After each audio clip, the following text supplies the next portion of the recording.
Welcome to Smart Remarks, where the bird is the word, and we hope you enjoy yours. Happy Thanksgiving.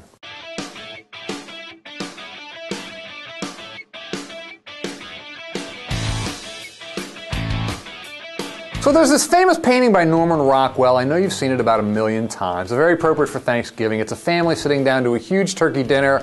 Grandma and Grandpa serving the succulent bird, all the kids and everyone else around the table smiling at one another in anticipation. Again, I know you've seen this 1,000,000 times, but I wondered if you knew what this painting is called. It's called Freedom from Want, and it's actually one of 4 paintings done by Rockwell in the early 1940s in commemoration of a rather famous, at the time, speech by then-President Franklin Delano Roosevelt.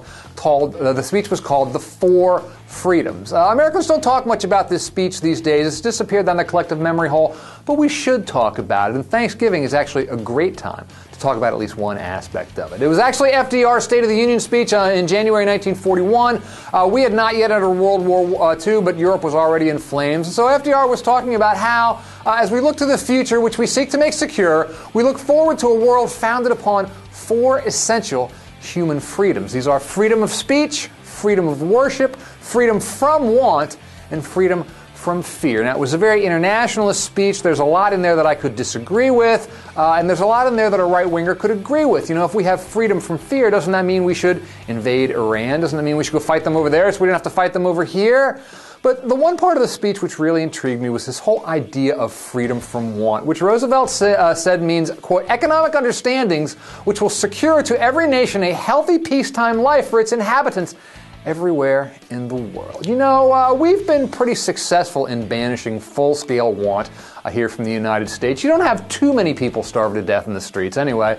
But it seems to me we just had an election where freedom from want was a central, if not the central argument of the election, because there are obviously those who don't believe that the government should have a responsibility to ensure your freedom from want. If you want to be free from want, you have to go secure your provisions or your well-being yourself. These folks may be down as a result of the election, but they are certainly not out. And so here's what I want to know. Here on the cusp of Thanksgiving 2012, do we as a nation still believe in the idea, the value of freedom from want? And what does that look like in terms of actual policies as opposed to mere rhetoric? Social Security, let's take one example. Social Security may be the most successful government social program in our history, but as you know, its finances are facing an uncertain future, and there are a couple ways that we as a nation could go about addressing this. One would be to lift the cap on high-income contributions. You pay payroll taxes, maybe not you personally,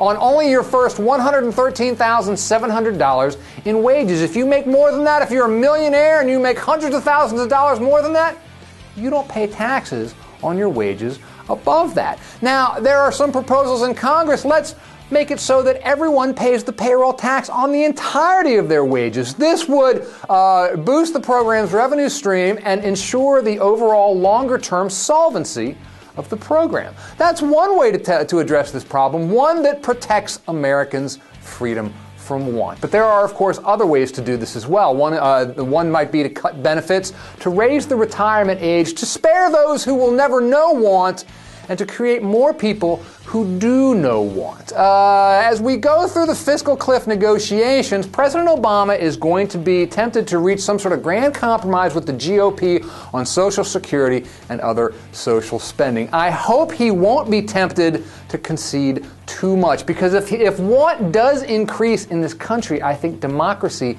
itself could be imperiled. FDR knew this, saying that the 4 freedoms were, quote, the foundations of a healthy and strong democracy, and that these were, quote, basic things expected by our people of their political and economic system. I say people still rightly expect that today. The right will say this makes them moochers. I say it makes them Americans.